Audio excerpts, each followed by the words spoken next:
ملک بھر کی طرح پیر محل کے شہریوں نے پاکستان اور فوج پاکستان سے اظہار یکجہتی کے لیے ریلی کا انعقاد کیا، جو ملک چوک سے شروع ہو کر اللہ والا چوک میں اختتام پذیر ہوئی۔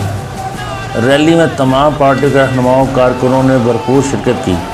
اس موقع پر شہریوں نے پاکستانی پرچم پر گلاب کے پھولوں کی پتیاں نشاور کیں۔ شہریوں نے پاک فوج اور پاکستان زندہ باد کے نعرے لگائے۔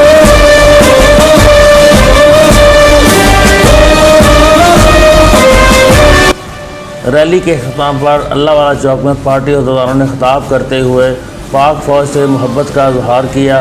پاکستان کی تاریخ میں انتہائی اجازت بننا ہے جب ہندو سامراج نے ان 70 سالوں میں تیسری اور چوتھی مرتبہ ہماری خود ارادیت پہ، ہماری دھرتی پہ ناپاک حملہ کیا ہے۔ ہمارا ہر مسلمان جو پاک فوج کے ساتھ کھڑا ہے وہ انشاءاللہ تعالیٰ خون کے آخری قطرے تک ہم جنگ لڑیں گے، اور بتا دینا چاہتے ہیں انڈیا کو کہ پاک فوج اکیلی نہیں ہے، پاکستان کا ہر فرد اس کے ساتھ کھڑا ہے۔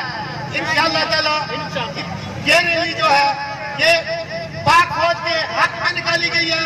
انشاءاللہ ہم پاک فوج کو سلوٹ پیش کرتے ہیں۔ کہا کہ ہر پاکستانی وطن عزیز پر مر مٹنے کے لیے تیار ہے۔